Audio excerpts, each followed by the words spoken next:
Olá pessoal, aqui é o professor Alex de Geografia, prazer falar com vocês.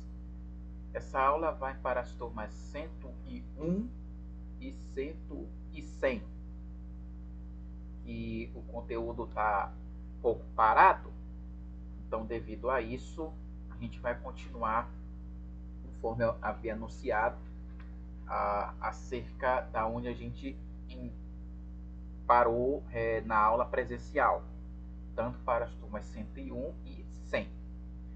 A gente está falando sobre o sistema de coordenadas geográficas, né? Que, como vocês já aprenderam na aula presencial, são linhas imaginárias traçadas no sentido horizontal, que é os paralelos, e os meridianos, que nós chamamos de linhas imaginárias no sentido vertical, né? Horizontal, paralelas, vertical, longitude. E os paralelos são chamados de latitude, no sentido horizontal, sentido latitude, e sentido vertical, sentido de longitude, isto é, refere-se à localização, né, um ponto de localização. Então, a latitude, como foi falado anteriormente, são as linhas horizontais conhecidas como paralelos, medindo em graus a distância de qualquer ponto na superfície terrestre em relação à linha do Equador, variando de 0 a 90 graus. Por exemplo, aqui nós temos aqui, alguns pontos que a gente pode fazer uma pequena identificação. Eu vou aproximar aqui um pouco para vocês acompanharem. Veja só. Por exemplo, o ponto A. O ponto A, aqui, que é um território, né, aqui no Mato Grosso do Sul, ele está, um exemplo, ele está a 30 graus, um exemplo, ele está a 30 graus de latitude sul, porque vocês sabem que abaixo da linha do Equador é o hemisfério sul. Então, como é que a gente vai fazer isso, né? Um exemplo, 30 graus de latitude sul. Como é que a gente vai fazer uma coisa como essa? A gente vai escrever 30 graus. Eu vou só tentar abrir aqui, um exemplo. Vou pegar aqui uma caixa de texto, 30 graus de latitude, com o T, né?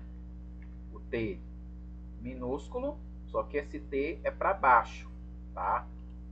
Esse T, ele é um pouquinho menor, não dá para poder colocar ele com formato menor.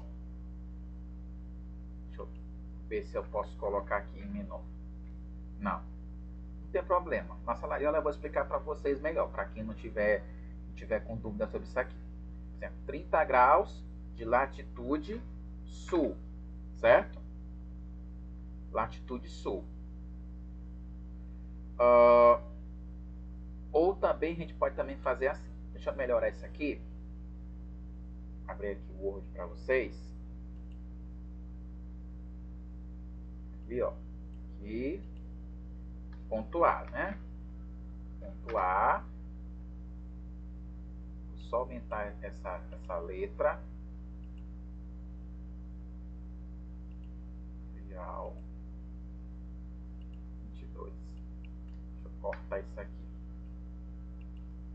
Vai ficar melhor para vocês, Ponto A é igual a 30 graus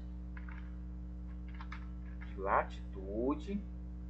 Aí o T, botar assim, vai ficar melhor, viu? Latitude sul. Entenderam? Então fica assim, 30 graus de latitude sul. Isso aqui eu vou apagar, que não serviu.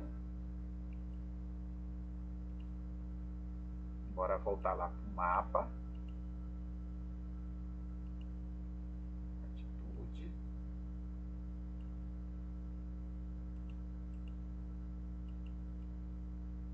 Pronto, arrumou. Vamos arrumar. Então, 30 graus de latitude sul.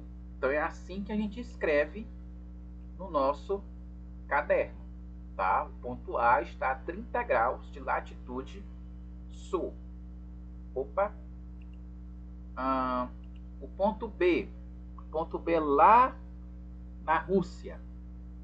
Um exemplo, ele está a 80 graus, localizado a 80 graus de latitude norte. Como é que fica isso?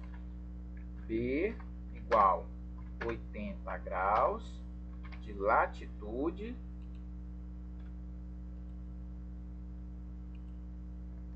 norte. Entenderam? Aí fica desse estilo. Isso para latitude. Agora, como é que vai ficar em questão de longitude? A mesma situação, tá? A mesma situação. A longitude são as linhas que são cortadas, né? São as linhas verticais. Então, um exemplo, ele está, o mesmo ponto A está a 60 graus. O mesmo ponto A está a 60 graus de longitude G. Qual é o hemisfério que o ponto ele está? Oriental ou ocidental, turma? Ele está no hemisfério ocidental. Então, no caso, longitude leste-oeste. Oeste. Muito bem. Quem falou oeste aí acertou. Ou eu posso botar oeste ou ocidental. Pronto. Ou um dos dois, tá? Longitude oeste ou longitude ocidental. Tanto faz, tá? Ponto B. O ponto B, a gente falou ainda agora há pouco que ele estava a 80 graus de latitude norte. Mas em longitude, ele está em qual ponto? Ele está a quantos graus? Vamos dizer aqui 110. Então, o ponto B está a 110 graus de longitude, aí já é o leste, certo? Leste, porque ele está no hemisfério oriental, lá do leste. Então, ele está a 110 graus de longitude leste. Reparem uma coisa, gente, que o mesmo ponto, ele pode determinar, o mesmo ponto ele apresenta as informações de latitude e longitude. O mesmo ponto, tá? Ele apresenta tanto informações de latitude e longitude, conforme tá aqui, ó, nesse slide aqui, ó. Só ajeitar aqui para vocês verem melhor, ó. No cruzamento dessas linhas, quando as linhas se cruzam, tem-se então a localização exata de um ponto na superfície da Terra. Então vejam que quando as linhas, o paralelo e o meridiano, eles se cruzam, tem uma localização exata, conforme a gente viu aqui nos exemplos, ó. O ponto A está a 30 graus de latitude sul e a 60 graus de latitude oeste. O ponto B, 80 graus de latitude norte e 110 graus de latitude leste. Então os dois estão no mesmo, na localização exata, mas em pontos diferentes, em graus diferentes. No planisfério, tá? Que vocês já viram ele na sala de aula, o planisfério, ele tem, o planisfério, ele tem os graus, ó. Ele tem esses graus bem aqui, ó. Tanto em cima, que são para os meridianos, quanto embaixo, que é para os paralelos. E um detalhe, conforme a gente aprendeu também em sala de aula, o marco zero dos meridianos é o de 0 grau, que é o meridiano de Greenwich. Isso quer dizer o quê? Que para o sentido oeste e o sentido leste, eu vou ter 180 graus para cada, tá? Em ordem crescente. Já o marco zero dos paralelos é a linha do Equador, no qual nós temos também em ordem crescente, tanto para o norte quanto para o sul, 90 graus para cada, tá? 90 graus para cada linha, certo?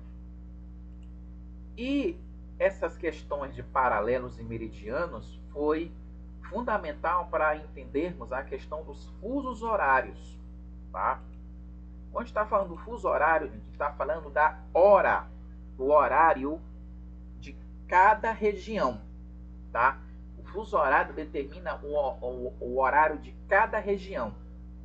Ao todo, a Terra ela possui 24 fusos horários, 12 para o lado oriental, 12 para o lado ocidental. E a diferença de cada um de um para outro é questão praticamente de uma hora, de um para outro. Mas essa diferença ela pode variar. Por exemplo, nesse momento que eu estou gravando aqui a aula, são 6 horas e 8 minutos, tá? Então nós estamos aqui nesse fuso horário de 6 horas e 8 minutos. Para Londres, a diferença é de 3 horas. Então, se são 6 horas e 8 minutos aqui no Brasil, que horas são lá em Londres? É só acrescentar 18, 19, 20, 21 horas. Então, lá são 21 horas e 8 minutos de 8 de setembro, tá? Então, a diferença daqui para Londres, que é o marco central, tá? É o horário central, é de 3 horas. Nós estamos a 3 horas a menos do que Londres, tá? Outro exemplo aqui. Se são 6 horas e 9 minutos agora, nesse momento que eu estou gravando a aula, aqui na nossa região, né, aqui no Maranhão, qual rege o horário de Brasília, que horas são lá no Acre?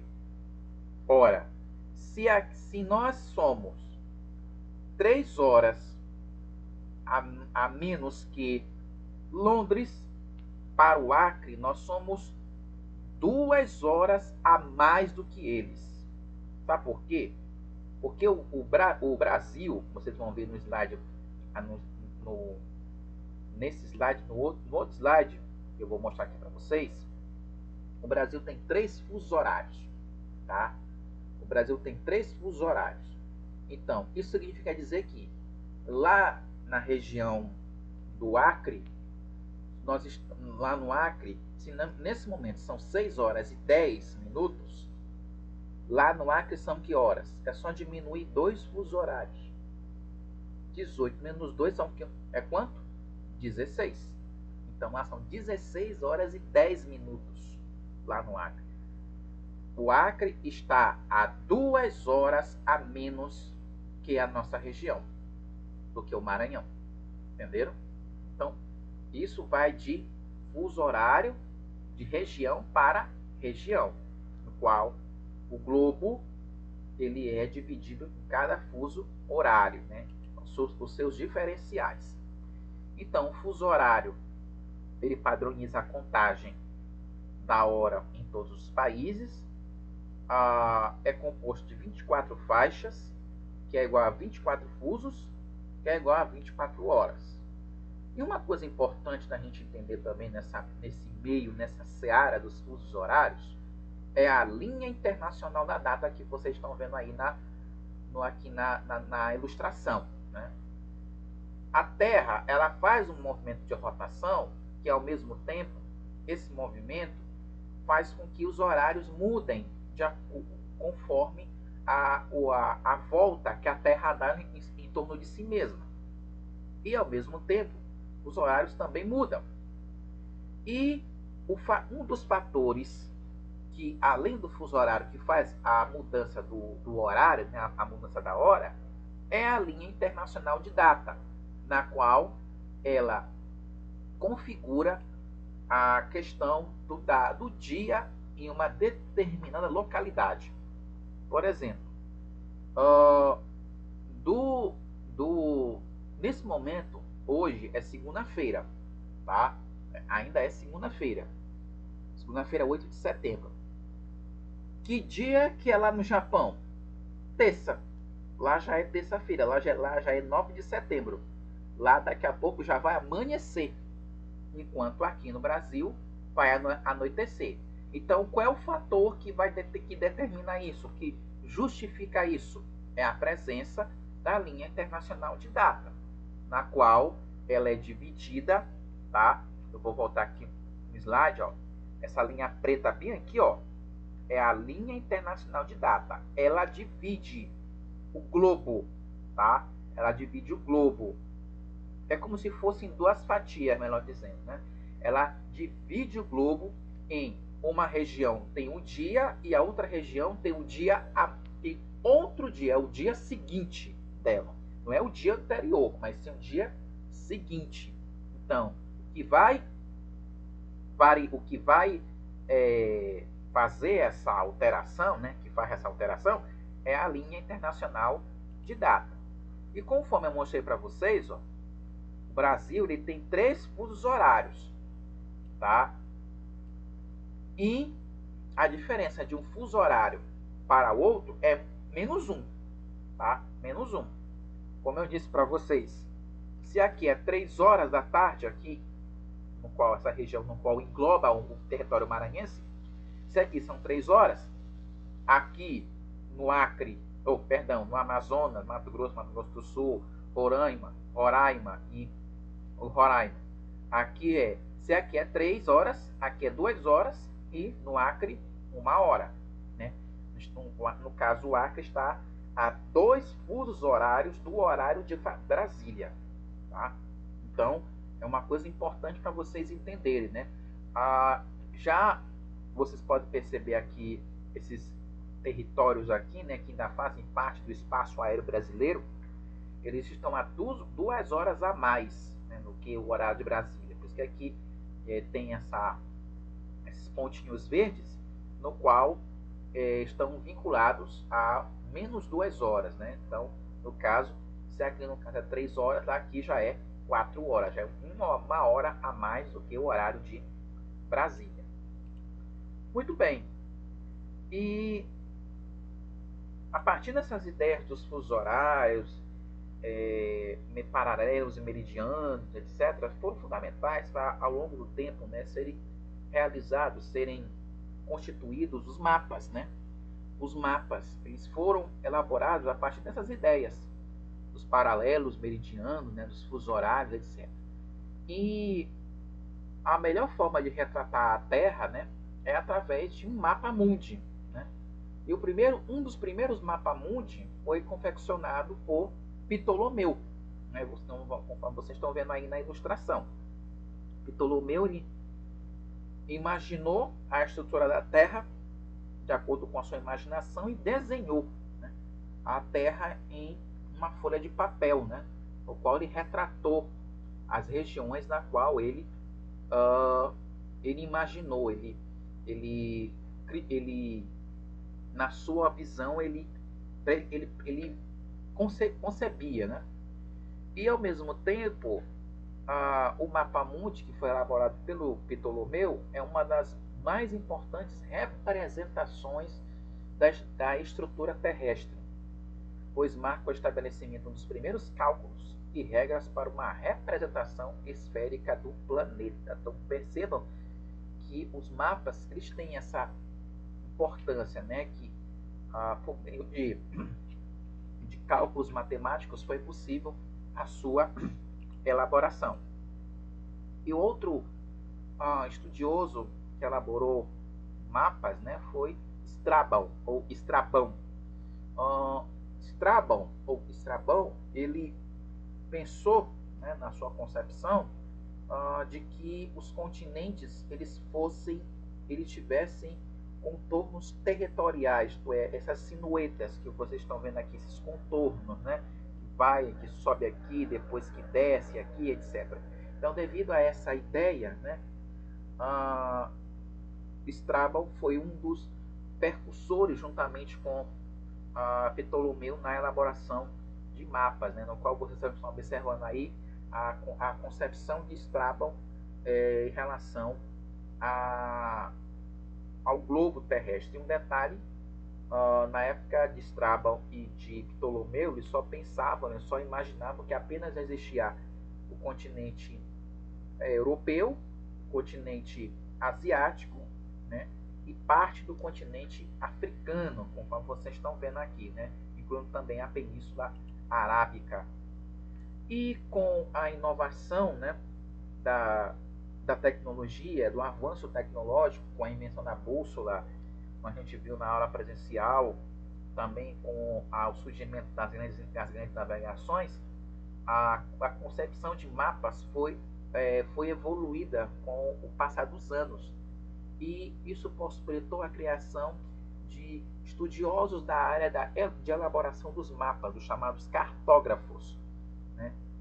Dos quais eles passaram a criar os mapas mais próximos da realidade, daquilo que os navegadores viam, né, de acordo com a sua visão, de acordo com o que presenciavam em suas expedições. Conforme vocês estão vendo aí, um outro desenho, né, de um mapa próximo da atual realidade. Então percebam que a evolução tecnológica foi fundamental para o aperfeiçoamento dos mapas dos quais conhecemos hoje.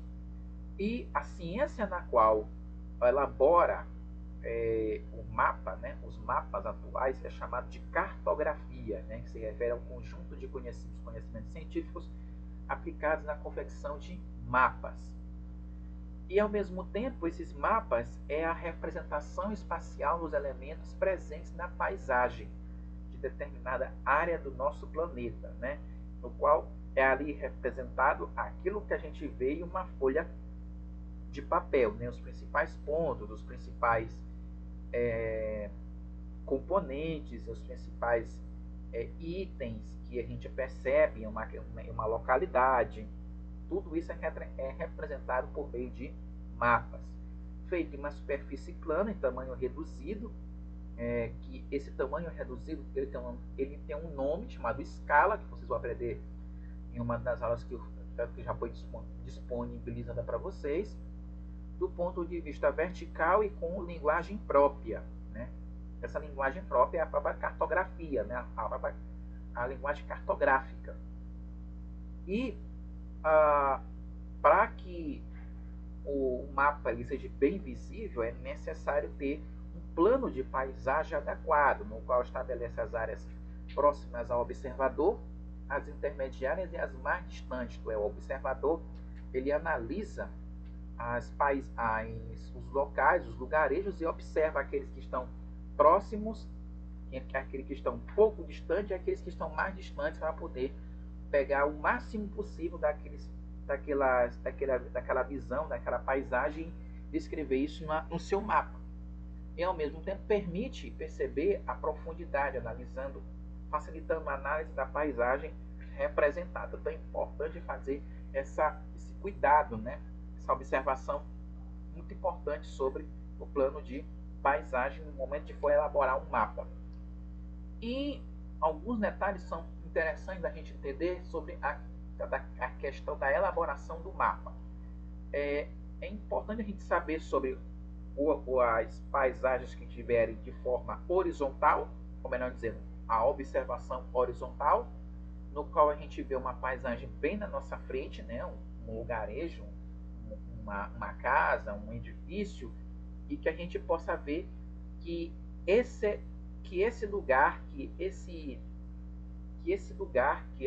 paisagem ela está no formato horizontal, né? No formato horizontal para nossa visão, né? Para a visão do observador. Como, por exemplo, vocês estão vendo aí a Acrópole, as ruínas da Acrópole de Atenas e o Congresso Nacional. Ambos estão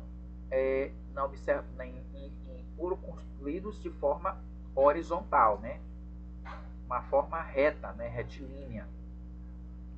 Já a observação oblíqua, ela é a observação como um todo, certo? Ela é a observação como um todo. A gente vê a observação oblíqua do alto pode ver do alto de um determinado lugar, né? Do alto de uma torre, de uma montanha, de um morro, a gente pode ver algum tipo de paisagem, né? ao todo, ver a sua forma integral, a sua constituição integral. E a gente pode ver aqui, né, como exemplos, a Ágora, que era onde aconteceu os espetáculos públicos, né, as reuniões públicas no tempo da Grécia Antiga, e o eixo monumental do Congresso Nacional, né, onde está localizado a Praça dos Três Poderes. Então vejam que a gente observa ambas as figuras, né, ambos os lugares como um todo, não de uma forma limitada, que é no caso da observação horizontal. Já da vertical, a gente vê ela de ponta cabeça, né? A gente vê algo de ponta cabeça, ou de cabeça para baixo, também podemos, né, notar, né, podemos também afirmar. Então, a vertical, ela tem uma visão vertical nas paisagens observada de cima para baixo, né, de cabeça para baixo, né, ou de ponta cabeça, como a bordo de um balão ou de um avião. Quando a gente está num avião ou um meio de transporte aéreo, a gente vê algo lá de baixo, né, como se fosse uma ponta, né, como se fosse um pontinho, né, que a gente pode retratar isso numa folha de caderno como um ponto, né, como um ponto, uma cruz ou algo do tipo, né. Conforme a gente está vendo aí nas imagens representando a Acrópole de Atenas, a Ágora de Atenas, e o Congresso Nacional observado de forma para baixo. E esses pontos, né, esses lugares que a gente vê, né, através das observações oblíqua, vertical, horizontal, a gente pode retratar isso nos mapas através de representações gráficas, como por exemplo uma cruz, uma circunferência, um círculo, um pentagrama, um quadrado. A gente pode retratar por exemplo, a gente está tendo uma paisagem, uma avenida, a gente pode retratar a avenida com duas faixas, né, com duas linhas. A gente pode fazer uma representação de uma área de paisagem com uma área que seja diferenciada, que tenha pontos, né, que esses pontos sejam da cor verde. A gente pode retratar um edifício a partir de um quadrado. Então são diversas representações dos locais de paisagem que a gente pode retratar isso em um mapa, né? O importante é que a gente aprenda essas representações que são fundamentais na composição, né, dos mapas da atualidade. E uma coisa também importante da gente aprender, gente, é as projeções cartográficas, tá? Que a projeção cartográfica é a representação das linhas imaginárias, dos paralelos e dos meridianos, ou de parte delas sobre um plano para a construção de um mapa pelo cartógrafo. Então, essas projeções, elas partem, né, do princípio dos paralelos e dos meridianos, né, que são fundamentais para a sua constituição, né, e também para o seu desenho para o mapa. E existem diversos tipos de projeções cartográficas. A primeira delas é a projeção cilíndrica, que é quando a gente pega, como se a gente pegasse o globo, tá? Abrisse o globo e uma folha de papel, tá? Pegasse o globo terrestre, a gente pegasse o globo e abrisse o globo e transformasse esse globo aberto em uma folha de papel plana, quadrada. Então, isso é que nós chamamos de projeção cilíndrica, tá? É como se o globo estivesse envolvido em um cilindro, tá? Estivesse envolvido em um cilindro. Por isso que o nome é projeção cilíndrica, tá? A segunda projeção cartográfica, a segunda classificação de projeção cartográfica é a projeção de Mercator, né? Mercator, para quem não sabe, ele foi um geógrafo. E para o geógrafo Mercator, os territórios, né, a gente observa a partir dessa imagem que as formas dos continentes são mantidas, os territórios continentais são mantidos, só que o tamanho das áreas fica mais distorcido à medida que aumenta a latitude. isto é, proximidade dos polos, deixando essas áreas maiores do que realmente são. Conforme a gente está vendo aqui, ó, aqui a Antártida, né, o território da Antártida, ele é maior, assim como também é maior o território da Groenlândia.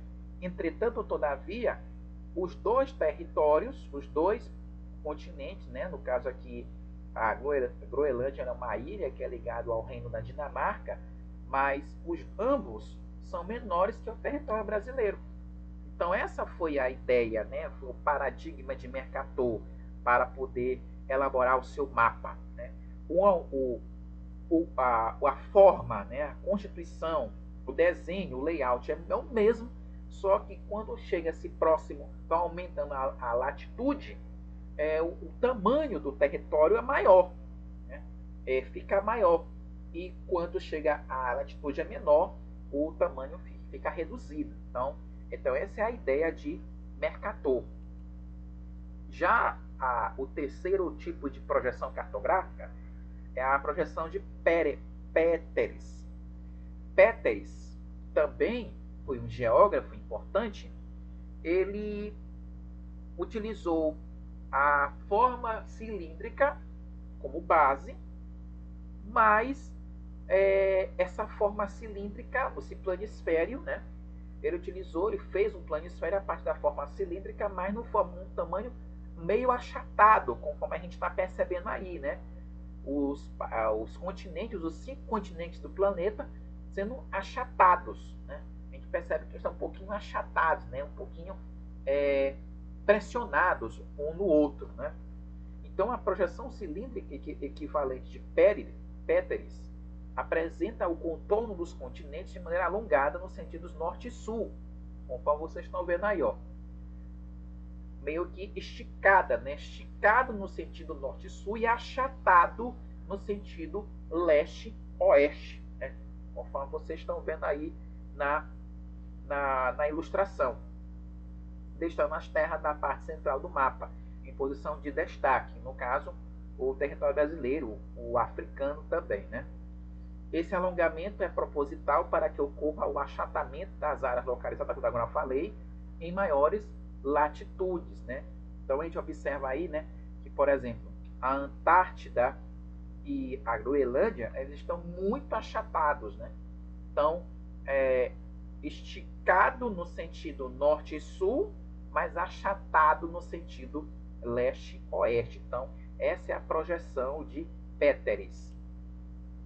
A outra projeção importante da gente conhecer é a projeção cônica, né? É uma forma de representar a Terra a partir de uma figura imaginária, por meio de um cone, sobre o planeta. É como se a gente pegasse um bolo, dividisse ele em dois, e nesse bolo tivesse desenhado parte dos continentes, né? Conforme vocês estão vendo aí na ilustração. Então, essa representação, né, é considerada como projeção cônica, né? O cone desenhado, sobre o cone desenhado os continentes, né? Os 5 continentes, conforme vocês estão vendo aí na ilustração. A projeção cônica é uma forma de representar a Terra a partir de uma figura imaginária de um cone sobre o planeta, onde os paralelos formam círculos concêntricos, isto é, concavidades, né? Concavidades. E os meridianos aparecem como linhas retas, cortadas, né? E que convergem para os polos. Ela representa parte dos hemisférios e as distorções acontecem nas áreas mais distantes do centro do cone. Então, esse aí é um tipo de projeção cartográfica. E o último tipo de projeção cartográfica que a gente conhece é a projeção azimutal ou plana, que a gente observa através de um círculo. Os 5 continentes são representados, são retratados por meio de um círculo, no qual os paralelos que a gente está observando, eles se convergem, né? Eles começam, podemos dizer assim, a partir de um dos polos da Terra, e os meridianos, eles se encontram neste único polo, né? Eles se radiam em um único centro, que é um dos polos da superfície terrestre. Portanto, a projeção azimutal ao plano é a representação da Terra a partir de um plano central, ficando os paralelos como círculos concêntricos, isto é, um em volta sobre o outro, e os meridianos como linhas retas que irradiam do polo. Né? O centro é o polo. As distorções acontecem com o distanciamento do ponto central.